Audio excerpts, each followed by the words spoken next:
Hello, welcome back to my channel. I'm Ruby, this is Ruby Red, and today I want to talk about what I've been reading as usual, but I want to specifically go through the mid-year freakout tag and freak out a little bit about some of the books I've been reading, and some of the books I haven't been reading.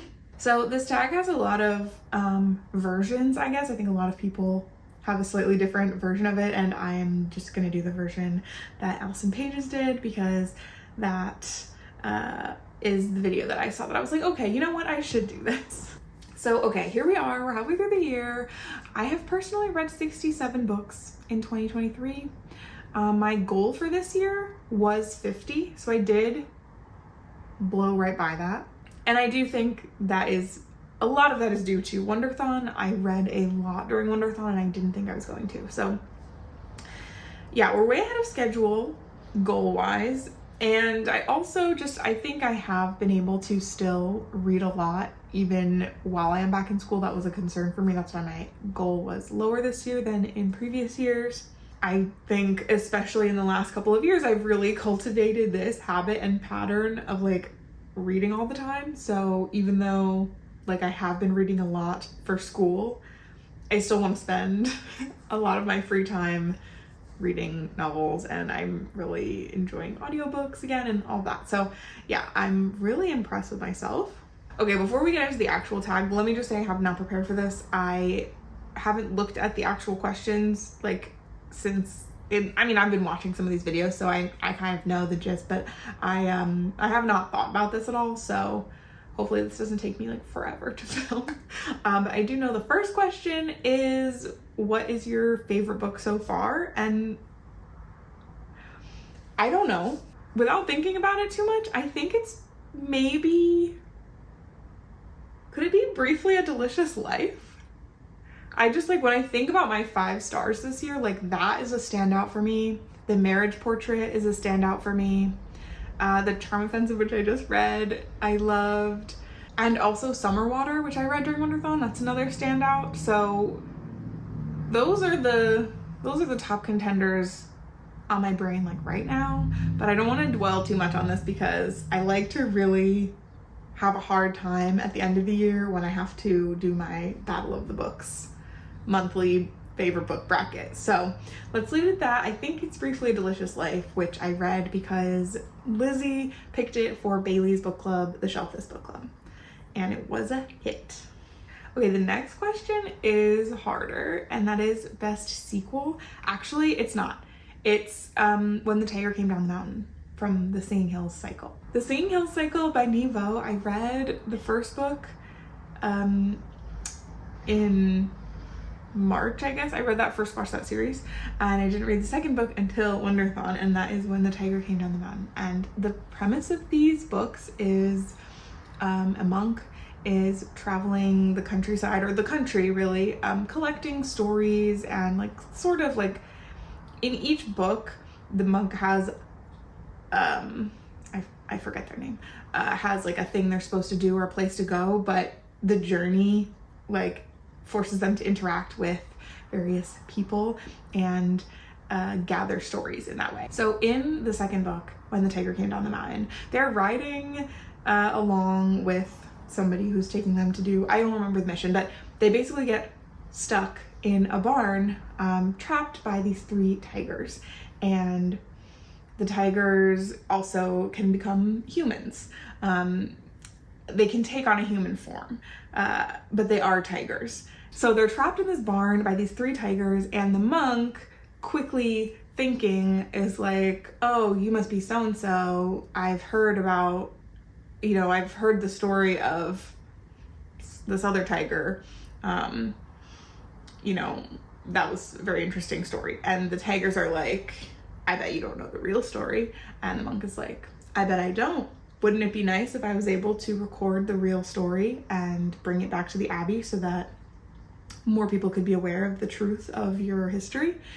And the tiger's well, let's hear your version and we'll see. So then the monk starts telling the story, and so now you're reading the story of this woman and this tiger, and every now and then the tigers will interrupt the monk to be like, no, that would never have happened like that. Like, how can you think that so-and-so would do that?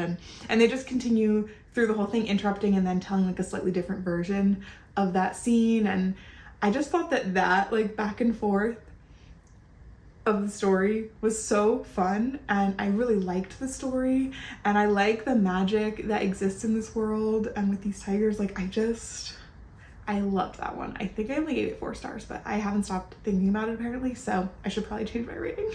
That was the best sequel.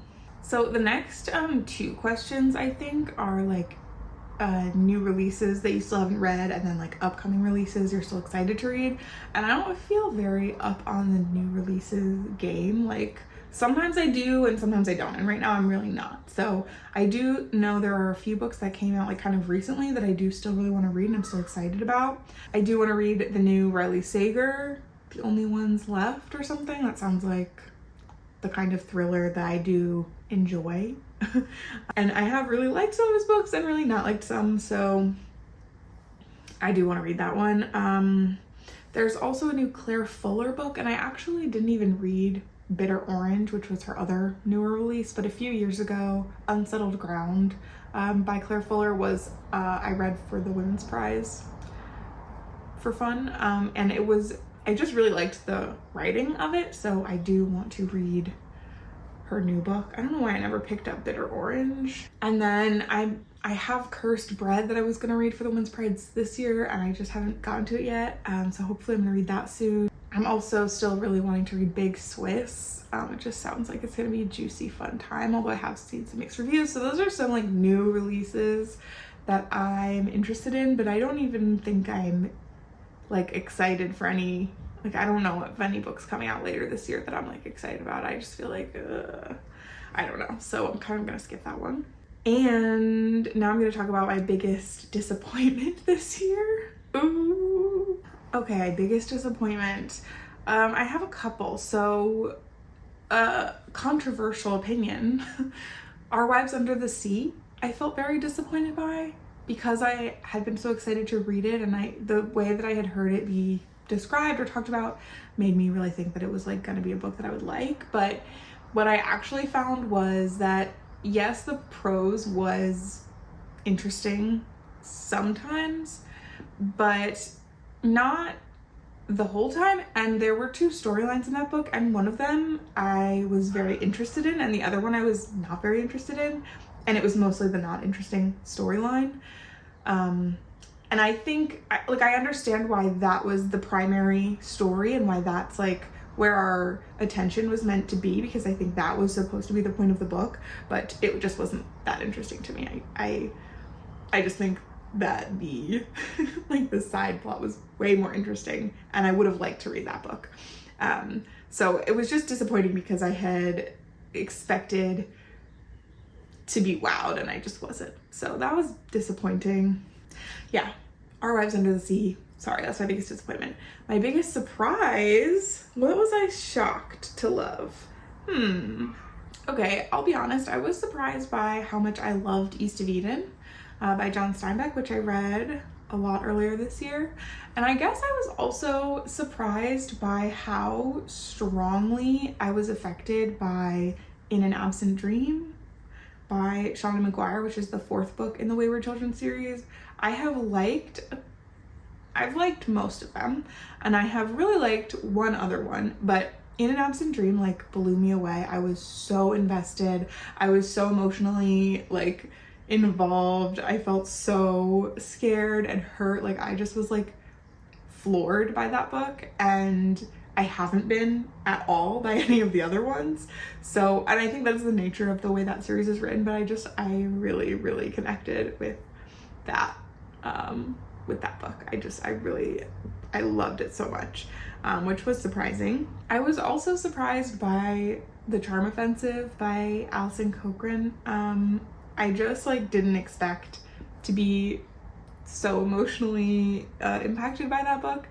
I went into that thinking, yes, this will be fun romance, little reality TV. I always love that as a setting. I think it's very fun, but I didn't expect it to be like so good, and for the characters and like the whole story, like even the side characters to be so like rich. Like everyone was so strongly characterized. Not to say I didn't care about the plot, because I did, but I just like, I really feel like I believed the story, and I believed like, yes, these two people should be together. Yes, like all of their friends would act like this, and yes, the two of them, like I really believed the whole thing, and in kind of a more real way than usual. Like there were a lot of problems in this, which there always are, but often in romance I feel like the problems are so contrived and like they just needed to stir up trouble for the plot. But like in this, I feel like the characters themselves were the trouble, and that was like part of what made it so good. So yeah, I was really surprised by how much depth I found in that romance book. Okay, new favorite author is probably Sarah Moss, because I read Ghost Wall and then Summer Water, and I like really loved both of them. I thought that the way that she is able to capture like characters and life, I don't like, the plots are different, so I don't know how to explain what the essence of both of those books is, that just like I was obsessed with. So I'm definitely gonna read absolutely everything that Sarah Moss ever writes. I think one thing that both of those books had is really unlikable characters. I think sometimes when there are unlikable characters in books, there's too much attention or like energy put towards, the author wants you to know that like they're not promoting this person's way of thinking, or like saying this is a good person at all. Like they're like, this person is irredeemable, absolutely bad, like no good. We know, you know, bigotry and racism like is wrong, and I wouldn't. But like there are people like that, and I think writing those characters and reading them, and you can still enjoy the character as a character, not as like a person that I respect all their opinions. You know what I mean? I really appreciated that she wrote these like not great people. So I like that. I guess like I just enjoy reading from a kind of nasty character's perspective every now and then, to kind of put other things in perspective in life in general, I guess. Now we have to move on to my new fictional crush. And I'm gonna honestly have to just like do a good little scroll through my Goodreads to come up with an answer. I'm gonna say my new fictional crush this year is Viv from Legends and Lattes. Viv is the orc who gives up her life of fighting and slaying and moves to like a new city and opens the coziest, happy little coffee shop. And I had a lot of warm fuzzies in that book. I think Viv has such a good heart, and just brought together the right group of people to make this like perfect little vision for herself. And I love that about her. It's like one of those like, do I have a crush on this person, or do I want to be that person? Do you know what I mean? I think that's my new fictional crush, is Viv. And she's good with the sword. Like that's crush worthy. Okay, then it's new favorite and least favorite character. Favorite character, and now this feels bad because I actually don't remember, Blanca. My favorite character is Blanca from Briefly a Delicious Life, she's a ghost. And why she is like a favorite character for me is that throughout that book, you do get her past. She's, I think, 14 years old. From the 1400s. She's old, but not old ghost. You know what I mean? So she does have, especially when you're learning her origin story, about how she ended up as a ghost at this like monastery at such a young age. And she's not smart. She acts like she's 13 kind of. And so, you know, you feel for her on that front. Been there. But the way that she has kind of matured in some ways and not in others, like because she died at such a young age but has then lived for so long, I just found that like combination of stuff to really come across in her perspective in that book and in the way that she acted and some of the things she did. And I also just like, she had the most like the juiciest longing. Like she for hundreds of years has just been like observing life and sampling it through like the minds of some of the people around her, and that was just so good for me. Like I loved that. I really loved Blanca and her perspective and her whole thing. A totally favorite character. A least favorite character, I don't even really like want to think about and choose one. There's nobody who's coming to mind as like specifically like a character that I didn't like. It's usually just that like I didn't really like the whole book, so the character had no chance. Like maybe if a different person had written some of these characters, like I would have liked them. I don't feel that that's a question I can wrap my head around.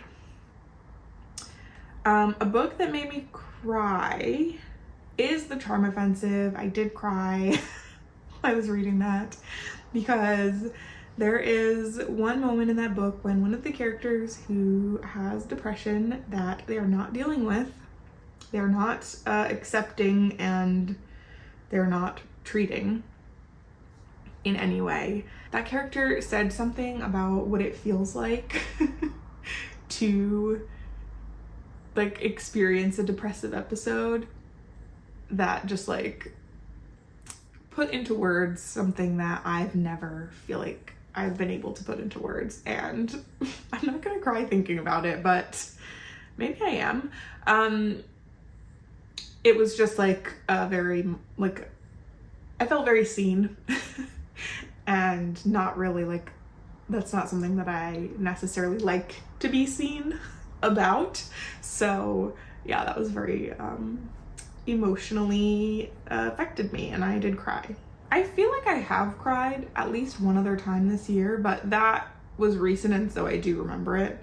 Oh, you know what? I also cried reading Demon Copperhead, which is a book where just like so many bad things happen to one person, and like there just has to be a breaking point for me when I'm reading a book like that, where it's just like things just get worse and worse and worse. Eventually, like there's gonna be something that I just like, I'm like, I can't take it anymore. Like this is too much for one person. So yeah, I did cry reading Demon Copperhead. A book that made me happy. I mean, I think, like, what does that mean? A book that made me happy, I'm gonna shout out another another romance that I read, which was Something Spectacular by Alexis Hall. And this book is a romance between two genderqueer characters, and couple that kind of exploration of gender, and also of like characters who have maybe never seen this part of themselves in anyone else, like having that recognition and that like connection. I really liked reading. That made me happy. And also it's so funny. So altogether that book did it did make me happy. The most beautiful book so far this year that I have read is probably just The Singing Hill Cycle. I just really love the art style of these covers. I think they're stunning. And I also love this cover for The Marriage Portrait. I hate the US cover. I love this cover. I think that's beautiful. I could like hang it on the wall. And now I have to tell you a book that I really hope to read before the year ends. And there are loads of books. To be honest, there are loads of books. But one book that I would really most like to read before the end of the year is Ship of Destiny, the final book in the Live Ship Traders series. I'm really hoping to get to that very soon. And I would also like to read Remarkably Bright Creatures this year, I think. I have a physical copy of that book that me and Connor bought a while ago, and I just haven't read it, but I have seen a lot of people that I know reading it very recently. I think my mom read it kind of recently. I've just been hearing like some buzz again, so I'm feeling excited about it. Love an octopus, love an aquarium. So yeah, those are the top two books on my brain right now that I do really want to read before the end of the year, which is so We have so long to go. I've already read 67 books. So a lot could happen. Honestly scared. Okay, the final part of this tag is something that Allison Pages included in hers, and that is kind of what I'm going off of because I really liked that she included this, which is a community member that you've really been enjoying. So somebody whose content you've been watching a lot of lately and just really wanting to talk about, freaking out about, maybe. I am really loving watching Reading with Manny. Manny was on my team for Wonderthon, Team Rhodes, go Rhodes. And she read a lot of books for Rhodes, and she posted some great Wonderthon vlogs. And she also did a mid-year freakout tag that I haven't watched yet, so I'm gonna link that below. And I highly suggest you check her out because her vlogs are charming. She is funny and she reads books that I don't necessarily hear a lot of other people talking about, which is always something that is fun for me. I like to hear about new books. I think she has very good taste in literature, and she has 2 really adorable cats that appear in her vlogs a lot. So I definitely think you should check her out. She also has a TBR game, which we all know I'm a sucker for a good TBR game, and hers is based on Friends. So if that sounds like your vibe, then Manny's probably your vibe also. So definitely check her channel out. And that's all I've got. That's the books, that's where we're at. So thank you for hanging out with me. Thank you for being here on this channel for the last however long you've been here. I appreciate it. And I hope that I'm gonna see you again soon for another video. Okay, thank you so much. Goodbye.